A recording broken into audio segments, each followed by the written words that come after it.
साई राम बच्चों, कैसे हैं आप सब। उम्मीद करती हूँ हमेशा की तरह अच्छे होंगे।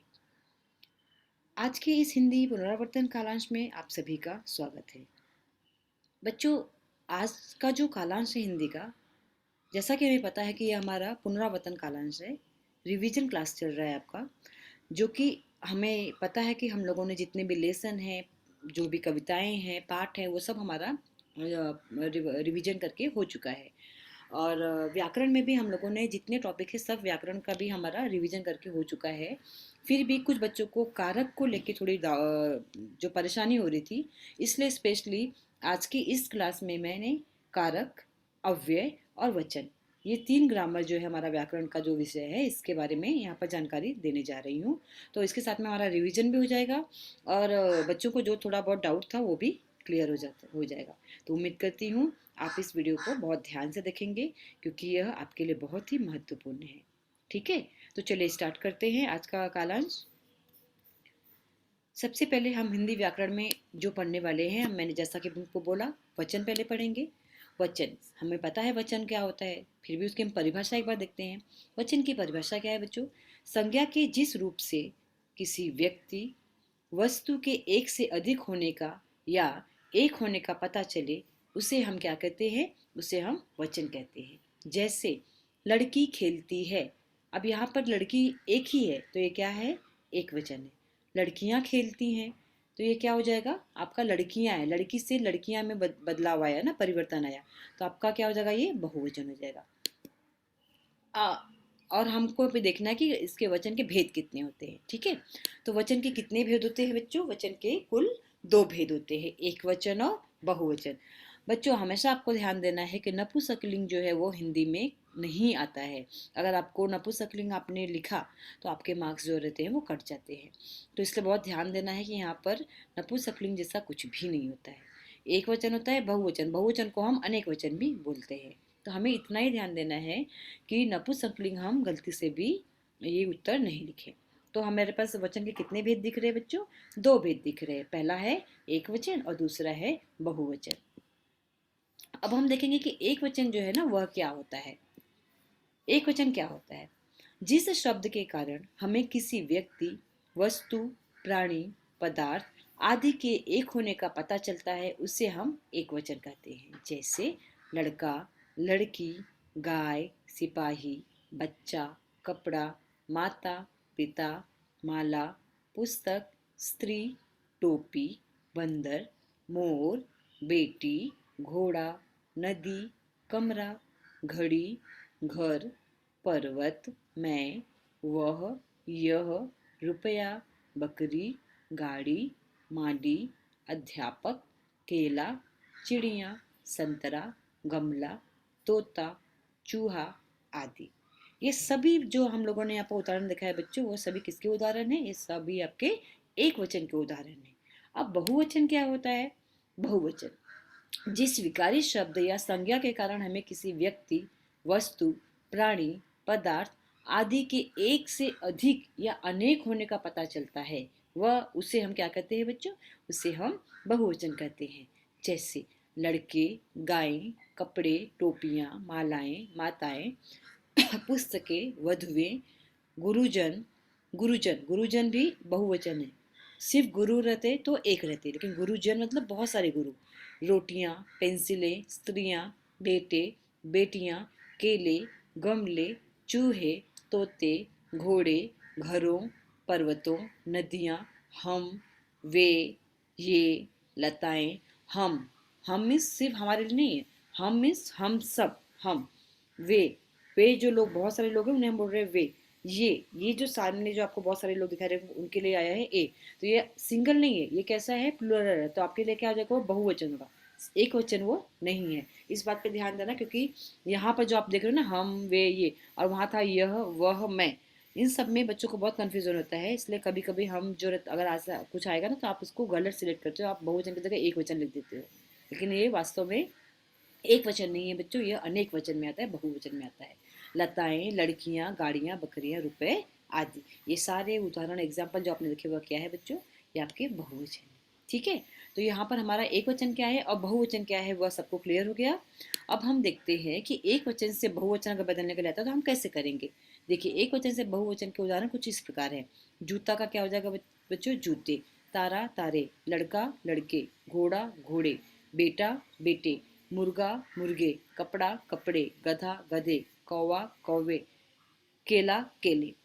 ठीक है। तो ये यहाँ पर हमारा जो एक वचन बहुवचन होता है वह आपने देखा किस तरह से आपको आता है एग्जाम में। आपको या तो इस तरह से आएगा कि एक वचन से बहुवचन में बदलिए, या बहुवचन से एक वचन में बदल दिए, या तो जो भी शब्द दिए रहेंगे उसको बोला जाएगा कि आप इसमें वचन पहचान कर इसका भेद लिखिए कि एक वचन है कि बहुवचन है। तो आप बहुवचन को अनेक वचन लिख सकते हो, बाकी एक वचन और बहुवचन को छोड़ के कोई तीसरा प्रकार हिंदी में नहीं आता है, इस बात को आप ध्यान रखिएगा। ऑनलाइन क्लासेस में जो आपके एग्जाम्स हो रहे हैं, हो सकता है आपको कंफ्यूज करने के लिए तीसरा कोई भी वचन डाल दिया जाए, लेकिन आपको याद रखना कि हिंदी में क्या होता है। इसलिए बी अलर्ट, आपको जो यहाँ पे पढ़ाया जा रहा है उतने ही प्रकार आपको पढ़ने हैं। ठीक है बच्चों। अब आता है हमारा जो दूसरा ग्रामर, हमारा जो व्याकरण का जो दूसरा प्रकार है, कारक। मैंने आपको बोला था हम लोग वचन पढ़ेंगे, कारक पढ़ेंगे और उसके बाद अव्यय पढ़ेंगे। बाकी सब अपना रिवीजन हो चुका है, तो होप्सो कि इसके बाद आपका कारक का जो डाउट रहेगा वो भी नहीं होगा। ठीक है। तो कारक, कारक किसे कहते हैं? संज्ञा या सर्वनाम के जिस रूप से उसका सीधा संबंध क्रिया के साथ ज्ञात हो, ज्ञात होना मतलब पता हो, कारक, वह कारक कहलाता है। अब अब क्या है एग्जैक्टली कारक, हम देखते हैं आगे। कारक विभक्ति चिन्ह, ये देखो आप जो देख रहे हो ना, यह कारक के प्रकार है, जितने भी आप 8 प्रकार देख रहे हो। और ये जो डैश देखिए, ये जो देख रहे हो ना, ये आप इसके चिन्ह हैं। जैसे कर्ता का चिन्ह क्या है, ने। कर्म का चिन्ह क्या है, को। करण का क्या है, से, के साथ, के द्वारा। संप्रदान का है, के लिए, को। अपादान का है, से। यहाँ पे पृथक मतलब अलग होना, क्योंकि आपने देखा कि करण के लिए भी से लिखा हुआ है, करेक्ट ना। तो ये से क्या होगा, जैसे मैंने पेंसिल से लिखा, तो ये आपका ये वाला से आएगा। लेकिन अगर अपादान है तो वहां पे से क्या मतलब है, अलगाव। जैसे पत्ता पेड़ से गिरा, तो यहाँ पे दूरी आ गई ना, तो दूरी डिस्टेंस यहाँ पे दिखेगा, वो से अगर आता है तो आपका हो जाएगा वो अपादान। संबंध का काकी के है, अधिकरण में पर है, संबोधन में हे हरे, ये सब है। तो हम आगे देखते हैं बच्चों वन बाय वन। कर्ता कारक, कर्ता कारक क्या होता है? जिस रूप से क्रिया या जो कार्य के करने वाले लोग हैं उनका बोध होता है वह कर्ता कारक कहलाता है। जैसे इसका विभक्ति क्या है, हम हमें पता है, ने। जैसे मैंने बोला राम ने पत्र लिखा, तो आपको कैसे पता है कि किसने लिखा है, राम ने लिखा है। तो ने अगर आ गया और वहाँ पे कर्ता कारक मौजूद है तो आप बहुत ही आराम से फाइंड आउट कर सकते हो, पहचान सकते हो कि यह क्या है, कर्ता कारक है। और अगर उसमें चिन्ह पूरे वाक्य में आपको पहचानना कि इसमें कर्ता कारक क्या है, तो ने जो रहेगा ना, राम ने पत्र लिखा, ने है वह आपका कारक है, लेकिन वह कौन सा प्रकार है, कर्ता कारक है। समझ में आया आपको? दूसरा, कर्म कारक। क्रिया के कार्य का फल जिस पर पड़ता है वह कर्म कारक कहलाता है। देखो, किसी भी सेंटेंस में एक सब्जेक्ट होता है और एक ऑब्जेक्ट होता है, एक कर्ता होता है और एक जो उसको जिस जहाँ जो जिसके ऊपर काम किया जा रहा है, मतलब कर्म जो होता है वो होता है। ठीक है। तो हमें यही ध्यान देना है, कर्ता का जो काम, जो भी काम चल रहा है वो उसका परिणाम, उसका इफेक्ट जिसके ऊपर पड़ता है ना, वही आपका कर्म होता है। जैसे इसकी विभक्ति क्या है, को, बराबर। जैसे अ, आज माँ ने अपने बेटे को सब्जी पूरी खिलाई, तो क्या हो गया, माँ जो है यहाँ पे क्या हो जाएगा, कर्ता है, और जो बेटा है वह क्या हो जाएगा, कर्म है। माँ ने किसके लिए कर्म किया, बेटे के लिए कर्म किया, लेकिन कैसे किया, उसको सब्जी पूरी खिलाई, और किसके लिए खिलाई, वो अपने बेटे को खिलाई। तो कर्ता करने वाली कौन है यहाँ पर, माँ है, और उसने जो भी काम किया उसका पूरा इफेक्ट किसके ऊपर पड़ रहा है बच्चों, बेटे के ऊपर पड़ रहा है। तो अगर आपको आता है कि नीचे दिए गए वाक्य में आप कारक पहचाने, तो आप बहुत ही आराम से आइडेंटिफाई कर लोगे कि को है जो वह कारक है, लेकिन उसका प्रकार कौन सा रहेगा, कर्म कारक रहेगा। अब समझ में आ रहा है, कर्ता कारक का नहीं रहेगा, को कर्म कारक का को रहेगा। तीसरा है करण कारक। संज्ञा आदि शब्दों के जिस रूप से क्रिया के करने के साधन का बोध हो वह कारक, वह करण कारक कहलाता है। जैसे इसकी विभक्ति है से और के द्वारा। जब हमें पता चलता है कि जो भी हम कार्य कर रहे हैं उसका जो साधन क्या है, उस साधन को हम क्या बोलते हैं, करण कारक कहते हैं। जैसे मैंने इसका हो सकता है, मैंने आपको पहला जो एग्जाम्पल दिया था, राम ने पेंसिल से लिखा, तो यहाँ पर वह एग्जाम्पल पे आप ले सकते हो। हाँ, राम ने पेंसिल से लिखा। यहाँ पे देखो अभी इस सेंटेंस में दो कारक आ गया, ने है और से है। ने आएगा तो कर्ता कारक होगा और से आएगा तो करण कारक होगा। के द्वारा इसको आप बोल सकते हो कि जैसे आप बहुत सारे एग्जांपल्स आपके पास रेडी है, इसमें से आप एक ये ले लो कि हाँ, जैसे पिताजी ने माली के द्वारा उपवन साफ करवाया। पिताजी ने माली के द्वारा, किसी के द्वारा करवाया गया ना, तो माली के द्वारा उपवन साफ करवाया। माँ ने नौकर के द्वारा घर साफ करवाया। इस तरह से आप एग्जाम्पल ले सकते हो कि के द्वारा के भी आपके पास एग्जाम्पल है। अगर से या के द्वारा किसी भी सेंटेंस में, वाक्य में दिखता है तो आपका क्या हो जाएगा, कौन सा कारक हो जाएगा बच्चों, करण कारक हो जाएगा। ठीक है। चौथा प्रकार है संप्रदान कारक। संप्रदान का अर्थ है देना, अर्थात कर्ता जिसके लिए कुछ कार्य करता है उस रूप को हम क्या कहते हैं बच्चों, संप्रदान कारक कहते हैं। जैसे के लिए रमा रमा ने सीमा के लिए आज खरीदारी की, या आज रमा ने सीमा के लिए खरीदारी की। रमा ने क्या किया, सीमा के लिए कुछ काम किया। ठीक है, क्या काम किया, खरीदारी की। बट के लिए, किसके लिए, सीमा के लिए। तो आपको के लिए आ गया तो आपको आराम से पता चल जाएगा वह क्या है, आपका संप्रदान कारक है। अपादान कारक, संज्ञा के जिस रूप से एक वस्तु का दूसरी से अलग होना पाया जाए वह अपादान कारक कहलाता है। शुरुआत में मैंने आपको बताया था। इसका विभक्ति क्या है बच्चों, से है। जैसे पत्ता पेड़ से गिरा। पत्ता और पेड़, पेड़ जो है पेड़ से पत्ता गिर चुका है, तो पत्ते और पेड़ के बीच में दूरी दिख रही है आपको। तो जब कभी भी से रहे वाक्य में लेकिन वहां पे आपको दूरी, डिस्टेंस के बारे में पता चलता है, तो उसे हम क्या बोलते हैं बच्चों, उसे हम, वह हमारी कौन से कारक का प्रकार होगा, वह हमारा हो जाएगा अपादान कारक का एक प्रकार हो जाएगा, जो कि हमारा पांचवा प्रकार है। ठीक है। तो से आपको दो है। पहला है करण कारक में रहेगा से, वहां पे जिसके द्वारा हम लोग करते हैं वो वाला आएगा। और दूसरा अगर से आता है तो आपको वहाँ पे दूरी दिखना चाहिए, डिस्टेंस दिखना चाहिए। ठीक है। तो अगर ऐसा कुछ आता है तो आपका वो हो जाएगा अपादान कारक। छठा प्रकार संबंध कारक। संबंध का आपको पता ही है, शब्द के जिस रूप से किसी एक वस्तु का दूसरी वस्तु से संबंध प्रकट होता है वह हमारा संबंध कारक कहलाता है। समझ में आ रहा है बच्चों। तो संबंध कारक हमारा जो क्या है, उसका, उसकी विभक्ति क्या है, उसका चिन्ह क्या है, का, के, की, रा, रे, री। यह उसका सामान है, यह उसके लिए आया है, यह उसकी बहन है। ठीक है। रारी रे का भी ऐसा आएगा जैसा काकी के का है। तो जहां पर एक व्यक्ति का उस जो भी वस्तु के बारे में बात हो रही है उसके साथ में उसका संबंध दिखाई देता है, रिलेशन दिखता है, वह हमारा संबंध कारक होता है। अगर उस वाक्य में काकी के रारी रे आएगा तो आप बहुत ही आराम से आइडेंटिफाई कर लोगे कि आपका कौन सा प्रकार है बच्चों, वह आपका संबंध कारक है। ठीक है। तो अगला हम देखते हैं कि अधिकरण कारक। अब अधिकरण कारक क्या होता है, शब्द के जिस रूप से क्रिया के आधार का बोध होता है उसे हम क्या कहते हैं, अधिकरण कारक कहते हैं। जैसे इसका चिन्ह क्या है, में और पर। ठीक है। जैसे जग में पानी है, जग में पानी है, पानी कहाँ है, जग में, अंदर है। तो अगर ऐसा आता है कि जिसके बिना कुछ काम नहीं हो सकता है, फॉर एग्जाम्पल पुस्तक मेज पर है, पुस्तक रखी गई है लेकिन कहाँ रखी गई है, मेज पर रखी गई है, वह छत पर है।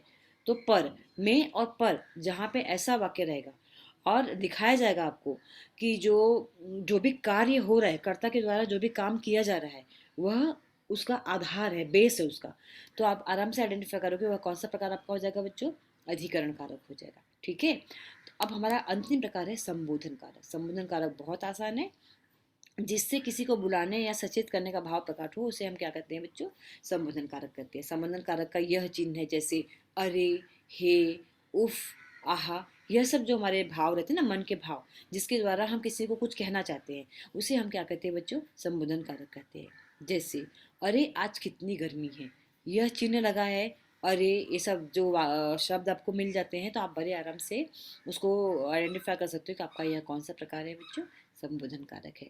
तो अभी हम लोगों ने वचन पूरा पढ़ा है, हम लोगों ने यहाँ पर कारक पढ़ लिया है। अब हमारा जो अंतिम व्याकरण का विषय बचता है वह है हमारा अव्यय। अब अव्यय क्या होता है, अव्यय की परिभाषा देते हैं, जिन शब्दों में लिंग, वचन और कारक लगाने पर कोई विकार या परिवर्तन उत्पन्न नहीं होता है उन्हें हम अव्यय या अविकारी शब्द कहते हैं। जैसे आप सभी को पता है कि अव्यय में ना हम कोई भी परिवर्तन नहीं कर सकते, उसके जो शब्द होते हैं उसमें हम कोई भी परिवर्तन नहीं कर सकते हैं।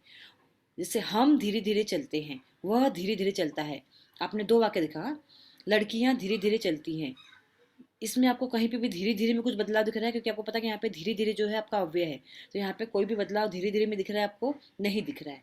तो ऐसे ही अव्यय में हम कहीं भी बदलाव नहीं कर सकते हैं, यही कारण है कि यह अव्यय कहलाता है, अविकारी शब्द कहलाता है। आप इधर आओ, कुछ लड़के इधर आए। सी, इधर आओ और इधर आए, इधर जो है वह आपका क्रिया विशेषण अव्यय का प्रकार है, लेकिन इधर में कोई परिवर्तन हुआ क्या? नहीं हुआ। देखा, आपने देखा कि इन वाक्यों में धीरे धीरे या इधर शब्द का कैसे भी प्रयोग करें, इनके रूप में परिवर्तन नहीं आएगा। आ अपने इसी गुण के कारण ये शब्द अविकारी या अव्यय कहलाते हैं। अव्यय के भेद। अव्यय शब्दों के चार भेद होते हैं: क्रिया विशेषण अव्यय, समुच्चय बोधक अव्यय, संबंध बोधक अव्यय, विस्मयादि बोधक अव्यय। ठीक है बच्चों, अब हम देखते हैं कि उसका जो पहला प्रकार है क्रिया विशेषण अव्यय क्या होता है।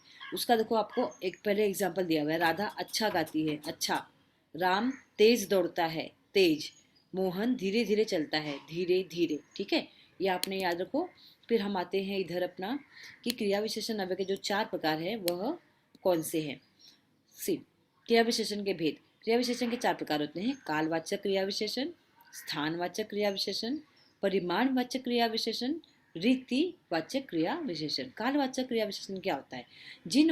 जिन क्रिया विशेषण शब्दों द्वारा क्रिया के होने के समय का बोध होता है उसे हम क्या कहते हैं? क्रिया विशेषण, काल वाचक क्रिया विशेषण अव्यय। जैसे अभी, कल, अब आदि।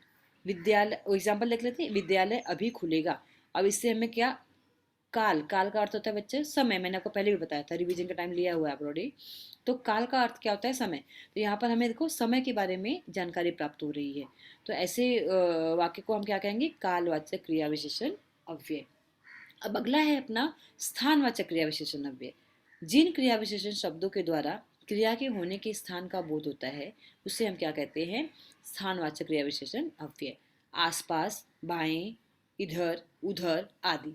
जैसे मेरा घर सड़क के किनारे स्थित है। मेरा घर सड़क के किनारे स्थित है।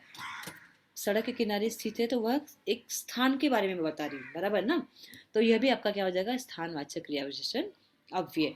जैसे मेरे आसपास बहुत सुंदर बाग बगीचे लगे हुए हैं। आसपास, वह उधर जा रहा है, हम इधर आ रहे हैं, इधर, उधर। यह सब आपके क्या एग्जाम्पल हो जाएंगे बच्चों? स्थानवाचक क्रिया विशेषण के उदाहरण है। परिमाणवाचक क्रिया विशेषण। परिमाण का क्या अर्थ होता है? मापतौल जिसे हम कहते हैं।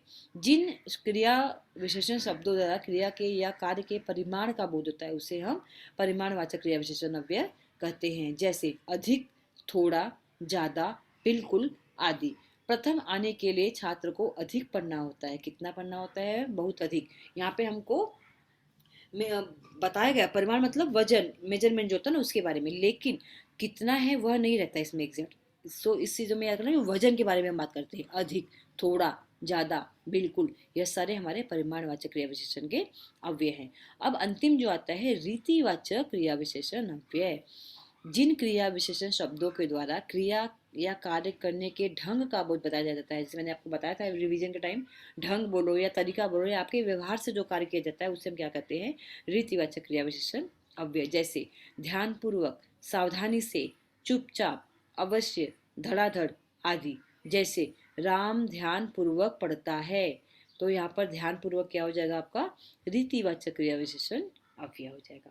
तो यहाँ पर हम लोगों ने आज क्रिया विशेषण अव्यय, पहले तो हमको पता है कि अव्यय कितने प्रकार के होते हैं? चार प्रकार के होते हैं: क्रिया विशेषण अव्यय, संबंध बोधक अव्यय, समुच्चय बोधक अव्यय, और चौथा है विस्मयादि बोधक अव्यय। हम लोगों ने क्रिया विशेषण अव्यय के भी जो चार प्रकार होते हैं: कालवाचक क्रिया विशेषण अव्यय, स्थानवाचक क्रिया विशेषण अव्यय, परिमाणवाचक क्रिया विशेषण अव्यय, रीतिवाचक क्रिया विशेषण अव्यय, ये चारों के बारे में जानकारी प्राप्त की। तो यहाँ पर हमारा क्रिया विशेषण अव्यय जो है वह कंप्लीट होता है। अब हम आते हैं बाकी तीनों पर जो हमारा बच गया था, वह क्या है पहले हम उसे देखते हैं।